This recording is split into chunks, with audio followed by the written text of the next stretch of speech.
Hello everyone, ನಮಸ್ಕಾರ ಎಲ್ಲರಿಗೂ. Welcome back to Shivamogga all in one YouTube channel.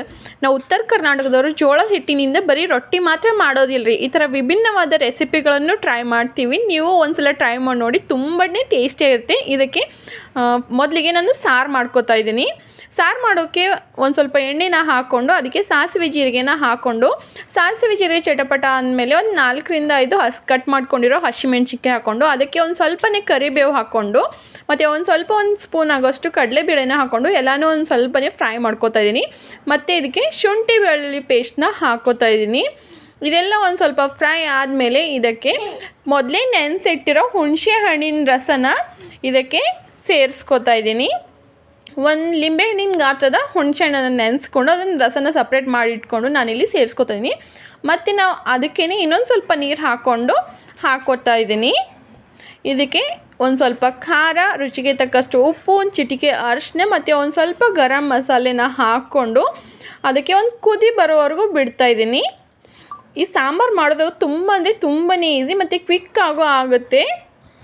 ಇದು ಕುದಿ ಬರೋವರೆಗೂ ನಾನಿಲ್ಲಿ ಒಂದು 2 ಸ್ಪೂನ್ ಆಗೋಷ್ಟು ಕಡಲೆ ಹಿಟ್ಟನ್ನ ತೊಗೊಂಡು ಅದಕ್ಕೆ ಒಂದು ಸ್ವಲ್ಪನೇ ನೀರು ಹಾಕ್ಕೊಂಡು ಗಂಟು ಆಗದೇ ಇರೋ ಥರ ಮಿಕ್ಸ್ ಮಾಡ್ಕೋತಾ ಇದ್ದೀನಿ. ಇದು ಗಂಟೆಲ್ಲ ಹೋಗಬೇಕು, ಆವಾಗಲೇ ಸಾಂಬಾರು ಚೆನ್ನಾಗಾಗೋದು.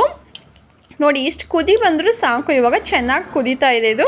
ಇದಕ್ಕೆ ನಾವು ಮಿಕ್ಸ್ ಮಾಡ್ಕೊಂಡಿರೋ ಕಡಲೆ ಹಿಟ್ಟನ್ನು ಹಾಕ್ಕೋತಾ ಇದ್ದೀನಿ. ಇವಾಗ ಹಿಟ್ಟನ್ನ ಹಾಕ್ಕೊಳ್ಳೋವಾಗ ಇನ್ನೊಂದು ಕಡೆ ಸ್ಪೂನಿಂದ ಅಲ್ಲಾಡಿಸ್ಕೊಂಡು ಹಾಕಬೇಕು, ಇಲ್ಲಾಂದರೆ ಗಂಟು ಆಗುತ್ತೆ ಅದು ಸಾಂಬಾರೆಲ್ಲ. ನೋಡಿ, ಇಷ್ಟಾದರೆ ಸಾಕು. ಇವಾಗ ಇನ್ನೊಂದು ಸಲ ಅದೇ ಬೋಲ್ಗೆ ಇನ್ನೊಂದು ಸ್ವಲ್ಪ ನೀರನ್ನ ಹಾಕ್ಕೊಂಡು ಇಲ್ಲಿ ಸೇರಿಸ್ಕೋತಾ ಇದ್ದೀನಿ. ಇವಾಗ ಈ ಸಾಂಬಾರು ಒಂದು 2-3 ಕುದಿ ಬರೋವರೆಗೂ ಬೇಯಿಸ್ಕೊಂಡ್ರೆ ರೆಡಿ ಆಗೇ ಬಿಡುತ್ತೆ ಟೇಸ್ಟಿಯಾಗಿರೋ ಸಾಂಬಾರು. ಈ ಸಾಂಬಾರು ಜೊತೆ ಜೋಳದ ಹಿಟ್ಟಿನ ಕಡುಬನ್ನ ಮಾಡ್ಕೋತಾ ಇದ್ದೀನಿ. ಇದಕ್ಕೆ ದಿವಡಿನು ಅಂತ ಕರೀತಾರೆ. ಮೊದಲಿಗೆ ಜೋಳದ ಹಿಟ್ಟನ್ನು ನೀಟಾಗಿ ಜರಡಿ ಹಿಡ್ಕೋತಾ ಇದ್ದೀನಿ. ಆಮೇಲೆ ಇನ್ನೊಂದು ಕಡೆ 1 ಕಪ್ ಆಗೋಷ್ಟು ನೀರನ್ನ ಕುದಿ ಬರೋವರೆಗೂ ಕಾಯಿಸ್ಕೊಂಡು ಬಿಸಿ ನೀರನ್ನ ನಾವಿಲ್ಲಿ ಸೇರಿಸ್ಕೋಬೇಕಾಗತ್ತೆ. ಯಾಕಂದರೆ ಈ ಬಿಸಿ ನೀರು ಸೇರಿಸ್ಕೊಳ್ಳೋದ್ರಿಂದ ಹಿಟ್ಟಿಗೆ ಜಿಗಿ ಥರ ಬರುತ್ತೆ. ಅದರಿಂದ ನಾವು ಆರಾಮಾಗಿ ಕಡುಬನ್ನ ಮಾಡ್ಕೋಬೋದು. ನೀರು ಬಿಸಿ ಇರುತ್ತೆ, ಅದಕ್ಕೆ ಸ್ಪೂನಿಂದ ಮಿಕ್ಸ್ ಮಾಡ್ಕೋಬೇಕು ಒಂದ್ಸಲ, ಇಲ್ಲಾಂದರೆ ಕೈ ಸುಟ್ಬಿಡುತ್ತೆ. ಸ್ವಲ್ಪನೇ ಹಾಕ್ಕೋಬೇಕು. ಅದಾದಮೇಲೆ ತಣ್ಣೀರು ಹಾಕ್ಕೊಂಡು ಮಾಮೂಲಿ ರೊಟ್ಟಿ ಹಿಟ್ಟಿಗೆ ಅಥವಾ ಚಪಾತಿ ಹಿಟ್ಟಿಗೆ ನಾದ್ಕೊಂಡ್ರೆ ಮುಗೀತು. ನೀವು ಒಂದ್ಸಲ ಮನೇಲಿ ಟ್ರೈ ಮಾಡಿ ನೋಡಿ. ಈ ಜೋಳದ ಹಿಟ್ಟಿನ ರೆಸಿಪಿನ ತುಂಬಾ ಟೇಸ್ಟಿಯಾಗಿ ಬರುತ್ತೆ. ಮಕ್ಕಳಾಗಿರ್ಬೋದು, ದೊಡ್ಡವರಾಗಿರ್ಬೋದು, ಎಲ್ಲರೂ ಇಷ್ಟಪಟ್ಟು ತಿಂತಾರೆ. ಹಾಗೆ ಇನ್ನು ಯಾರೆಲ್ಲ ನನ್ನ ಚಾನಲ್ಗೆ ಸಬ್ಸ್ಕ್ರೈಬ್ ಮಾಡಿಲ್ಲ, ದಯವಿಟ್ಟು ಒಂದ್ಸಲ ಸಬ್ಸ್ಕ್ರೈಬ್ ಮಾಡಿಕೊಂಡು ವಿಡಿಯೋನ ನೋಡಿ. ಇಷ್ಟ ಆದರೆ ಲೈಕ್ ಕೂಡ ಮಾಡಿ. ಹಾಗೆ ವಿಡಿಯೋನ ಸ್ಕಿಪ್ ಮಾಡದೆ ಕೊನೆವರೆಗೂ ನೋಡಿ, ಆವಾಗ ನಿಮಗೆ ಗೊತ್ತಾಗುತ್ತೆ ಎಷ್ಟು ಟೇಸ್ಟಿಯಾಗಿ ಸೂಪರಾಗಿ ಬಂದಿದೆ ಈ ರೆಸಿಪಿ ಅಂತ.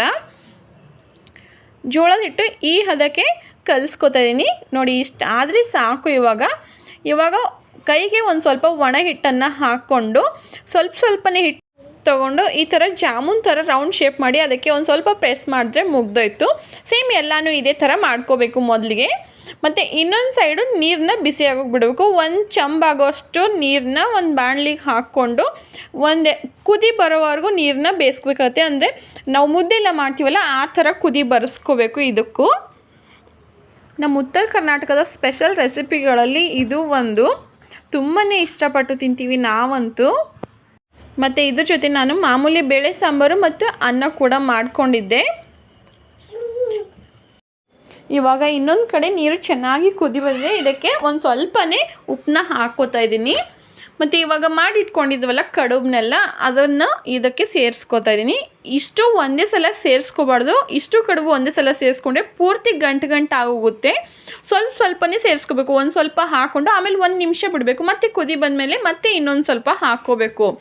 ಎಲ್ಲನೂ ಒಂದೇ ಸಲ ಹಾಕ್ಕೊಂಡ್ರೆ ಮುದ್ದೆ ಥರ ಆಗಿಬಿಡುತ್ತೆ. ಅಂದರೆ ಹಿಟ್ಟೆಲ್ಲ ಒಂದೇ ಕಡೆ ಆಗೋಗುತ್ತೆ. ನೀರು ನಿಧಾನಕ್ಕೆ ಹಾಕ್ಕೊಂಡು ಹೋಗಬೇಕು. ಇವಾಗ ನಾನು ಒಂದು ಸ್ವಲ್ಪ ಹಾಕ್ಕೊಂಡಿದ್ದೀನಿ, ಮತ್ತೆ ಬಿಟ್ಟೆ. ಮತ್ತು ಇವಾಗ ಸೇಮ್ ಇದೇ ಥರ ಕುದಿ ಬಂದಿದೆ. ಮತ್ತು ಇವಾಗ ಇನ್ನೊಂದು ಸ್ವಲ್ಪ ಹಾಕ್ಕೋತಾ ಇದ್ದೀನಿ. ಕಂಪ್ಲೀಟ್ ಇದೇ ಥರ ಮುಗಿಸ್ಕೋಬೇಕು ಇಲ್ಲಿ ನಾವು. ಆಮೇಲೆ ಒಂದು 5ರಿಂದ 10 ನಿಮಿಷ ಬೇಯಿಸ್ಕೋಬೇಕು. ಇನ್ನು ನೀರು ಒಂದು ಸ್ವಲ್ಪ ಜಾಸ್ತಿ ಏನಾದರೂ ಆದರೆ ಅನ್ನ ಜಾನ್ಕೋತೀವಲ್ಲ, ಅದೇ ಥರ ಮೇಲೆ ಒಂದು ಮುಚ್ಚಳನ ಮುಚ್ಚಿ ಬಟ್ಟೆ ಸಹಾಯದಿಂದ ನೀರನ್ನ ತೆಗೆದುಕೋಬೇಕು.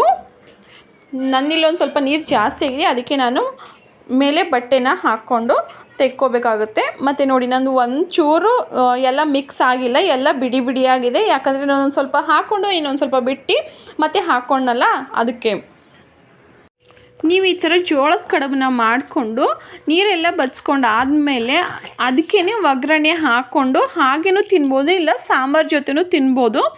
ಇದಕ್ಕೆ ಒಗ್ಗರಣೆ ಕೂಡ ಹಾಕ್ಕೊಂಡು ತಿನ್ಬೋದು, ಅದು ಕೂಡ ತುಂಬಾ ಟೇಸ್ಟಿಯಾಗಿ ಬರುತ್ತೆ.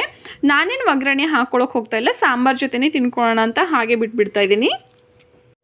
ನೋಡಿ ಇಷ್ಟಾದರೆ ಮುಗ್ದೋಯ್ತು. ಕ್ವಿಕ್ಕಾಗಿ 30 ಮಿನಿಟ್ಸಲ್ಲಿ ಸಾಂಬಾರು, ಅನ್ನ, ಬೇಳೆ ಸಾರು ಮತ್ತು ಈ ಜೋಳದ ಕಡುಬನ್ನ ಮಾಡಿಕೊಂಡೆ ನಾನು.